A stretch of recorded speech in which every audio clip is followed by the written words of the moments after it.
Bueno amigos, bienvenidos a un nuevo capítulo de nuestra lectura del libro La Esfinge de los Hielos de Julio Verne.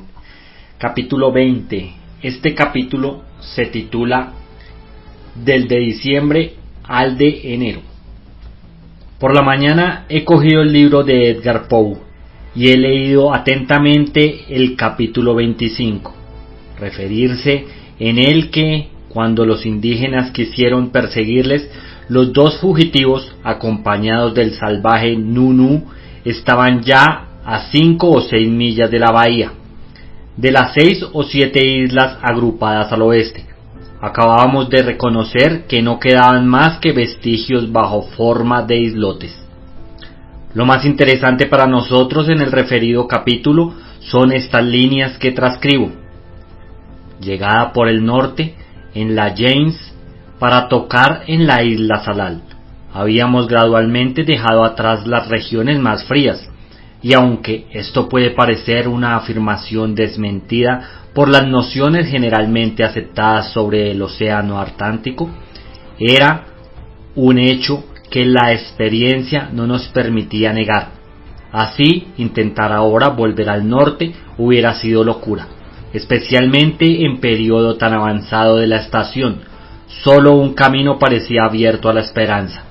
Nos decidimos a seguir atrevidamente hacia el sur, donde había probabilidades de descubrir otras islas, y donde era fácil que encontrásemos clima más suave. Así había razonado Arthur P.M. Así debíamos hacerlo nosotros a fortiori. Ahora bien, el 29 de febrero, el año fue bisiesto. Fue el día en que los fugitivos se encontraron sobre el océano inmenso y desolador, más allá del paralelo 84.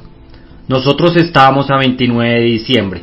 La Hambrain se había adelantado 2 meses a la canoa que huía de la isla Salal, ya amenazada por la aproximación del largo invierno polar. Por otra parte, nuestra goleta, bien aprisionada, bien mandada, bien tripulada, inspiraba más confianza que la embarcación de Arthur P.M., aquella canoa de arboladura de mimbres de 50 pies de larga por 4 o 6 de ancha, y que no llevaba más que 3 tortugas para alimentar a 3 hombres. Yo confiaba, pues, en el buen éxito de segunda parte de nuestra campaña. Durante la mañana los últimos islotes del archipiélago desaparecieron en el horizonte. La mar se ofrecía tal como la habíamos visto desde el islote Bainet, sin un solo pedazo de hielo, lo que se explica porque la temperatura del agua marcaba 44 grados, 6 grados 11 C sobre cero. La corriente, muy acentuada, 4 o 5 millas por hora, se propagaba de norte a sur con regularidad constante. Bandadas de pájaros animaban el espacio, invariablemente las mismas especies: martines pescadores, pelícanos, petreles, albatros. Debo, no obstante, confesar que estos últimos no presentaban las dimensiones gigantescas indicadas en el diario de Arthur P.M., y ninguno lanzaba ese sempiterno tequilei-li, que por lo demás parecía ser la palabra más usada de la lengua de Salal. Durante los 2 días siguientes no ocurrió nada de particular. No se señaló tierra ni apariencia de ella. Los hombres de a bordo hicieron fructuosa pesca en aquellas aguas donde pululaban escaros, merluzas, rayas, congrios, delfines de azulado color y otros varios pescados. Los talentos combinados de Hurlengherly y Edingcott variaron agradablemente la lista de la comida, y yo opino que convenía dar iguales gracias a los 2 amigos en aquella colaboración culinaria. Al siguiente día, 1 de enero de 1840, año bisiesto, una ligera niebla veló el sol durante las primeras horas, y de ello deducimos el anuncio de un cambio en el estado atmosférico. Hacía entonces 4 meses y 17 días que yo había abandonado las Kerguelen, 2 meses y 5 días que la Hambrain había abandonado las Falkland. ¿Cuánto duraría aquella navegación? No era esto lo que más preocupaba, sino más bien el saber hasta dónde nos conduciría a través de los parajes artánticos. Debo reconocer que la conducta del mestizo respecto a mí se había modificado, aunque no respecto al capitán Lengui y a los tripulantes. Habiendo, sin duda, comprendido que yo me interesaba por la suerte de Arthur P.M., el mestizo me buscaba, y, para emplear una frase vulgar, nos entendíamos sin necesidad de cambiar una sola palabra. Alguna vez, sin embargo, al encontrarse a mi lado, él salía de su muticismo habitual. Cuando el servicio no le reclamaba, se arrastraba hacia el banco donde yo tenía costumbre de sentarme. Después de 3 o 4 encuentros intentamos cambiar algunas palabras. Por lo demás, tan pronto como el capitán Lengui o el contramaestre se acercaban, el mestizo se alejaba. Un día, a eso de las 10, estando James West de guardia y el capitán Lengui en su camarote, el mestizo se me acercó con la intención evidente de hablar. ¿Se adivina sobre qué? Cuando estuvo junto al banco y con él, objetó de entrar directamente en materia. Le dije: «Dear Peter, ¿quiere usted que hablemos de él?». Los ojos del mestizo brillaron como brasas sobre la que se acaba de soplar. «¿Él?», murmuró. «¿Es usted fiel a su recuerdo?». «Olvidarle, señor, nunca. Él está siempre delante de usted. Siempre. Compréndame usted, hemos corrido juntos tantos peligros. Esto hace a 2 hombres hermanos. No, padre e hijo. Sí, lo quiero como a un hijo. Haber estado los 2 tan lejos, demasiado lejos, puesto que él no ha vuelto, se me ha traído a América. A mí, pero P.M., el pobre P.M., está aún allá abajo». Los ojos del mestizo se anegaron en lágrimas, como no se evaporaban al fuego de sus ojos. «Dear Peter», le pregunté, ¿no tiene usted idea alguna del camino que Arthur P.M. y usted siguieron a bordo de la canoa desde que partieron ustedes de la isla Salal? «Ninguna, señor. El pobre P.M. no poseía instrumentos, ya sabe usted, aparatos marítimos para mirar al sol. Durante 8 días la corriente nos ha arrastrado al sur, y el viento también. Buena brisa y mar bella. 2 remos a guisa de mástiles, y nuestras camisas a modo de velas». «Sí», respondí, «camisas de tela blanca, cuyo color atemorizaba tanto a vuestro prisionero Nut Nut». Tal vez yo no me daba cuenta, pero si P.M. lo ha dicho, es preciso creer a P.M. Sabía yo que algunos de los fenómenos descritos en el diario llevado a los Estados Unidos por el mestizo no parecían haber atraído la atención del último. Así es que tenía la idea de que tales fenómenos no habían debido de existir más que en una imaginación sobreexcitada. Sin embargo, quise obligar más a Dear Peter en este asunto. Y durante esos 8 días le dije: «¿Pudiste proveer a vuestro sustento?». «Sí, señor, y después nosotros y el salvaje. Usted sabe que llevábamos a bordo 3 tortugas. Estas bestias contienen provisión de agua dulce, y su carne es buena hasta cruda. Oh, la carne cruda, señor». Al pronunciar estas palabras, Dear Peter, bajando la voz, como si temiera que le escucharon, arrojó una rápida mirada en torno. Aquel alma se estremecía siempre al recuerdo de las escenas del Grampus. No es fácil pintar la horrible expresión que se dibujó en la cara del mestizo en el momento en que habló de la carne cruda. No la de un caníbal de Australia o las Nuevas Hébridas, sino la de un hombre que experimentaba indecible horror hacia sí mismo. Después de un largo silencio, traje a la conversación al punto debido. ¿No fue el 1 de marzo, atendiéndome a la relación de Arthur P.M., cuando por primera vez vio usted el ancho velo de un vapor gris cortado por rayas luminosas y vacilantes? «No lo sé, señor, pero si P.M. lo ha dicho, es preciso creer a P.M. «¿Él no le ha hablado a usted nunca de los rayos que caían del cielo?», añadí, no queriendo servirme de las palabras aurora polar, que el mestizo no hubiera tal vez entendido. Volvía yo hacia la hipótesis de que aquellos fenómenos podían ser debido a la intensidad de las influencias eléctricas, tan poderosas con las altas latitudes, admitiendo que realmente se hubieran producido. «Nunca, señor. dijo Peter, no sin haber reflexionado antes de responder a mi pregunta. ¿No ha notado usted tampoco que el color de la mar se alteraba? ¿Que perdía su transparencia? ¿Que se volvía blanca, semejante a la leche? ¿Que su superficie se conmovía en torno a la canoa? Sí, eso sucedía, señor, yo no lo sé. Compréndame usted. Yo no tenía conocimiento de las cosas. La canoa se iba, y mi cabeza con ella. Y además, Dirk Peters, aquel polvo fino que caía semejante a blanca ceniza, no lo recuerdo. ¿Es que no era nieve? ¿Nieve? Sí, no, hacía calor. ¿Qué ha dicho P.I.M.? Es preciso creer lo que P.I.M. haya dicho. Comprendí que respecto a aquellos hechos inverosímiles no tendría explicación alguna, aunque siguiera interrogando al mestizo. Suponiendo que él hubiera observado las cosas sobrenaturales relatadas en los últimos capítulos del libro, no había conservado recuerdo de ellas. Entonces, a media voz me dijo: pero P.I.M. le dirá a usted todo eso, él lo sabe, yo no sé nada, él lo ha visto y usted lo creerá. Yo lo creeré, dice Peter. Sí, yo lo creeré, respondí, no queriendo molestar al mestizo. Y además, iremos en busca, ¿no es verdad? Lo espero. ¿Después que hayamos encontrado a William Guy y a los tripulantes de la Jane? Sí, después. ¿Y hasta si no les encontramos? Hasta en ese caso, dice Peter, creo que decidiré a nuestro capitán.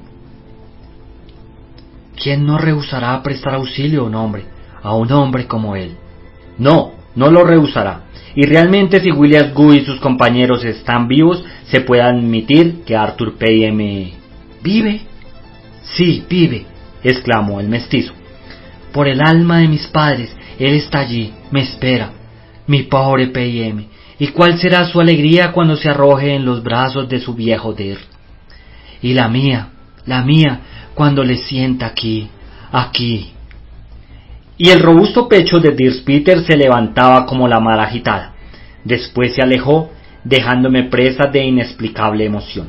Tanta ternura comprendía yo que encerraba aquel corazón medio salvaje por su infortunado compañero, por aquel al que llamaba su hijo. La goleta no cesó de adelantar hacia el sur durante los días 2, 3 y 4 de enero, sin que notáramos apariencia de tierra. Siempre en el horizonte la línea perimétrica que se dibujaba sobre el fondo del mar y del cielo. El vigía no señaló ni continente ni isla en aquella parte de la Artántida. ¿Debía ponerse en duda la aseveración de Dirk Peter respecto a las tierras entrevistas? Las ilusiones de óptica son tan frecuentes en las regiones hiperoaustralianas. ¿Verdad?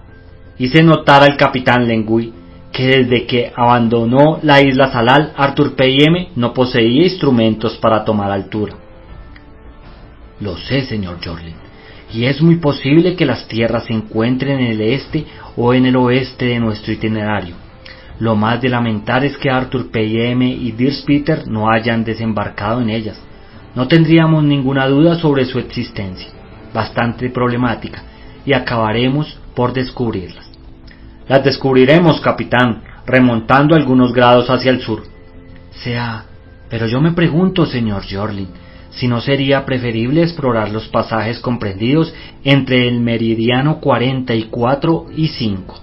El tiempo nos está tasado, respondí vívidamente, y serían días perdidos, pues que tenemos que tocar la latitud donde los dos fugitivos han sido separados. ¿Y cuál es esa latitud, señor Jorlin? En el libro no encuentro indicación de ella, y por esta razón es imposible calcularlo. En efecto, este capítulo contenía estas líneas. Continuamos nuestro camino sin ningún incidente importante, por 7 u 8 días, y durante este periodo debimos avanzar una distancia enorme, pues el viento nos empujó casi de continuo, y una fuerte corriente nos arrastró en la dirección que queríamos seguir. El capitán Lenguy conocía este pasaje leído repetidas veces. Yo añadí: dice una distancia enorme, y esto hasta el 1 de marzo solamente. El viaje se prolongó hasta el 22 del mismo mes, y si Arthur P.I.M. indica enseguida, la canoa se precipitaba siempre hacia el sur, bajo la influencia de una poderosa corriente de horrible velocidad. Estas son sus propias expresiones, de todo lo cual, capitán, se puede deducir. ¿Que ha ido hasta el polo, señor Jorlin? ¿Por qué no? Puesto que desde la isla Salal no hay que recorrer más que 400 millas para llegar a él. Después de todo, poco importa, respondió el capitán Lengui. La Hambrain no va en busca de Arthur P.M., sino en busca de mi hermano y de sus compañeros. Si han podido llegar a las tierras entrevistas, esto es lo único de que se trata. En este punto el capitán Lengui tenía razón. Así es que yo temía sin cesar que diera orden de ir hacia el oeste o hacia el este. Sin embargo, como el mestizo afirmaba que su canoa había ido hacia el sur y que las tierras de que hablaba se encontraban en esta dirección, el rumbo de la goleta no fue modificado, lo que me hubiera desesperado por significar que no mantenía en el itinerario de Arthur P.M. Además, yo tenía la convicción de que, si dichas tierras existían, debía encontrarse en las más altas latitudes. No es indiferente advertir que ningún fenómeno extraordinario se manifestó en el curso de la navegación del 5 al 6 de enero. No vimos nada de la barrera de vapores vacilantes, ni de la alteración de las sábanas superiores de la mar, respecto al calor excesivo del agua, tal que la mano no podía soportarlo. Es menester rebajar algo. La temperatura no pasaba de 50 grados, 10 grados C sobre cero, elevación ya anormal en aquella parte de la zona ártica. Y aunque Dirk Peter no cesaba de repetir, es preciso creer lo que ha dicho P.M. Mi razón se imponía extrema reserva sobre la realidad de estos hechos sobrenaturales. No había ni velo, ni bruma, ni apariencia lechosa de las aguas, ni lluvia de polvo blanco. En estos parajes fue igualmente donde los dos fugitivos habían visto uno de esos animales blancos que tanto terror producía a los insulares de Salal. ¿En qué condiciones pasaron tales monstruos ante la canoa? El libro no lo indica. Además, no encontramos ni un solo mamífero marino, ni los pájaros gigantescos ni los terribles carniceros de las regiones polares. Añadiré que nadie a bordo sentía aquella influencia singular de la que hablaba Arthur P.M., esa lasitud de cuerpo y de alma, esa repentina indolencia que deja incapaz para el menor esfuerzo físico. Y tal vez por este estado patológico y fisiológico se puede explicar que Arthur P.M. creyese ver los referidos fenómenos debido únicamente a la turbación de sus facultades mentales. En fin, el 7 de enero, según Dirk Peter, y él no había podido estimarlo más que por el tiempo transcurrido. Llegamos al sitio donde el salvaje Nunnu, extendido en el fondo de la canoa, había exhalado el último suspiro. 2 meses y medio más tarde, el 22 de marzo, terminaba el diario del extraordinario viaje.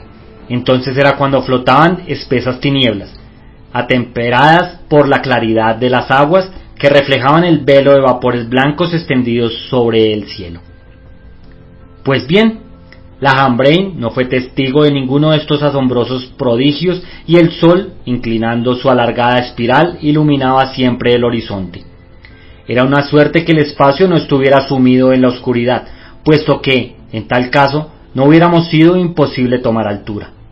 El 9 de enero una buena observación dio 86 grados 33 minutos de latitud, quedando la longitud la misma, entre el meridiano 42 y 43.